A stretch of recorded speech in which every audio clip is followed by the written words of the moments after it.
Da, am văzut materialul cu acuzațiile Ani, dar și reacția rectorului Vasile Astărescu. Ce cu povestea asta? După dosarul la DNA, iată...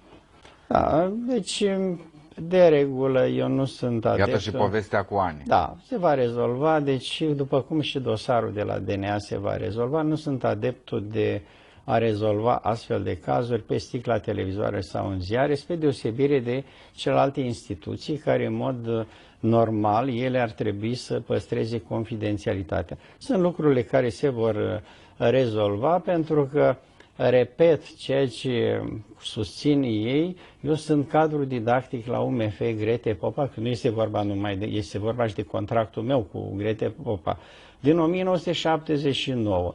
Încadrarea, legile toți s-au schimbat, trebuiau, toată lumea știe care lucrează, că faci un nou contract de muncă, act adițional, când s-a schimbat codul muncii, când s-a schimbat, încât reprezentantul legal pentru o serie din acele contracte sunt semnate și pentru, nu de altceva, că am dat delegații, dar nu numai pentru mine, pentru o perioadă în care nu eram prezent, dar tot Vasile Astărăstoaie scrie pentru că sunt reprezentantul legal. Nu poate să-l aducă pe altcineva ca reprezentant legal, că așa stabilește legea. Legea de asemenea stabilește care sunt drepturile salariale, obligațiile la noi la bugetari, încât lucrurile acestea se vor rezolva. N-a fost decât o tentativă, mă aștept ca mâine să mai, pe surse, să mai apară și la DNA, o încercare de a-mi diminua șansele și este o încercare de fapt de a pune pumnul în gură, pentru că urmează niște evenimente mai speciale, noua lege a sănătății pe care vor să-și o asume, să o pună pe piață prin asumarea răspunderii. Mai este și problema cu susținerea medicilor slovaci și transferul de experiență de la ei în România și Bulgaria, pe care deja am discutat-o cu omologul meu. Și chiar așa o miză, adică miza este, legea sănătății deci și este, da, este o cu miză, medicii slovaci, da, este o e miză. cam greu de crezut. Bun, dumneavoastră nu credeți, problema o să vedem ce spune. În privința aceasta am spus. Ce am avut de spus am spus. Ani aici a încălcat foarte clar legea, pentru că la articolul 21 spune foarte clar că nu are dreptul înainte de a avea opinia verbală sau scrisă a persoanei pentru care face analiza activității, ca dovadă că nu este, că este o contradicție. Astăzi, la ora 12, Ani a mai cerut niște date telefonic, deci ori au terminat sau nu au terminat. Uitați-vă pe site-ul Ani cum arată celelalte comunicate, acolo se spune că s-a finalizat și s-a demonstrat. Și uitați-vă ce măsură de precauție s-au luat, pentru că nicăieri aici, vedeți, folosește, există indicii, s-ar putea să, pare că. Deci dacă într-un document ori s-a făcut analiza sau nu, dar încă o dată, după cum nici celălalt dosar nu-l discută în presă, acolo îl vom discuta în fața organelor competente ale statului, a unui stat de drept și, cum am și declarat-o, sunt absolut încrezător încât, să spunem, nu mă afectează în mod deosebit toate aceste incidente care apar și se transmit. Un lucru însă trebuie să fie clar pentru cei care utilizează asemenea metode. Fie clar că electoratul meu este format din oameni care știu să gândească cu mintea proprie. Vă referiți la alegerile la OMF, nu la electoratul din Iași, nu? La electoratul la alegerile din OMF și la electoratul de la Colegiul Medicilor. Și că toate aceste lucruri nu influențează votul decât în 5-10%. O să ajungem și acolo. Cei de la Ani spun așa: beneficiarul patrimonial obținut de cei doi, respectiv rectorul Astărăstoaie și fiica acesteia, ca produs al conflictului de interese a fost de 204.759 deci, în primul rând, să fie foarte se referă la cele 10 contracte de muncă în valoare totală. Deci, hai să o luăm așa. Fica mea are încheiate între IML și UMF, deci IML instituții pe care le conduceți. IML și UMF și acolo. Fica mea are un singur contract, iar acești 202 care se ia, dacă faceți, vă uitați pe declarația mea de avere de pe ultimii 3 ani de zile, au adunat tot ce a fost pe venituri care provin de la UMF și la IML, pe contractul de muncă și pe drepturi de autor sau ce am primit și le-au adunat.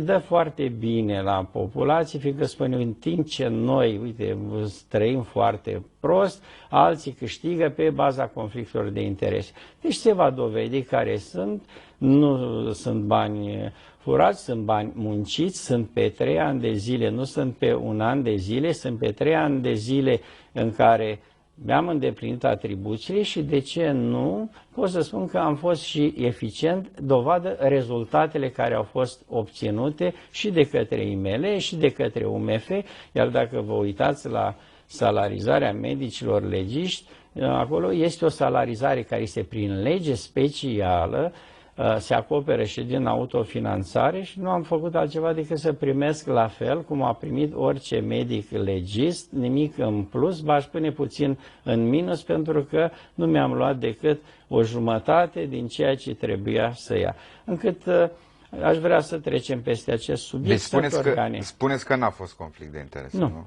Dacă ar fi fost conflict de interese, știam că sunt nu numai vânător, ci și vânat. Am fost tot timpul, 21 de ani, numai sub lupa opiniei publice și așa mai departe. Și toate aceste lucruri, după cum observați, s-au declanșat după conflictul care l-am avut cu unii factori puternici politici, plecând de la, să spunem, legile din sănătate, de la faptul că încet, încet medicii au început să aibă conștiința de sine și să reacționeze și mai ales ultima care a fost, să spunem, cireașa de pe tort, a fost Institutul de Oncologie, când am avut acel conflict cu domnul ministru Gabriel Oprea, dar am marea satisfacție că am salvat acest Institut de Oncologie și merită. Să vedem, pentru că vedem că întârzierea, ministrul a promis că la 1 decembrie deci au fost piedici, se deschide la 1 decembrie, dar iată suntem deci ministrul Sănătății a promis, pe final aproape în data de decembrie, final, și deci clar că la începutul anului viitor. La începutul anului viitor, aceste blocaje au fost tot din guvern, pentru că deși Fondul Monetar Internațional a fost de acord cu deblocarea... Din guvern cine? Deci eu, nu mă întrebați pe mine, guvernul, Ministerul de Finanțe, care a blocat, să spunem, finanțarea posturilor care trebuiau să fie, că trebuie să ai un institut, trebuie să ai și personal, care a blocat, deși Ministerul Sănătății a solicitat și a fost de acord, Fondul Monetar Internațional a fost de acord. Deci sunt niște pârghii acolo, dar care încet, încet au fost deblocate și eu sunt convins că în luna ianuarie primii pacienți vor intra în Institutul de Oncologie și sunt convins că începând cu luna martie acest institut va funcționa la maxim și va fi o instituție reper nu numai pentru România, va fi o instituție pentru această zonă, pentru că el este proiectat, construit și viziunea după care să funcționeze, este o viziune modernă. Bun, acum eu sunt convins că el va funcționa. Da, e bine că se face oncologia la Iași, cum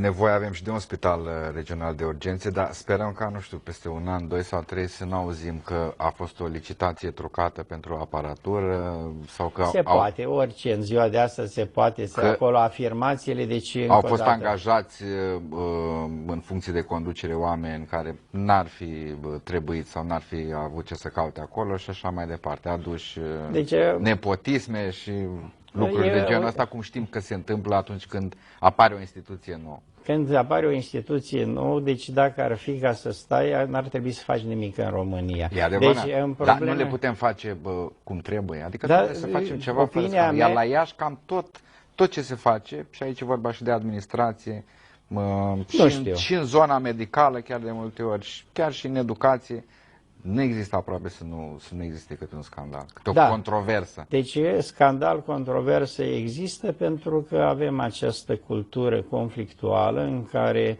nu încercăm să analizăm cu maturitate, să vedem ce este real, ce nu este real, ci încercăm să aruncăm cu noroi și încercăm să ne tragem în jos unul pe altul, spre deosebire de alte orașe. Eu admir Clujul, pentru că indiferent ce probleme au în interior, când au ieșit, au constat.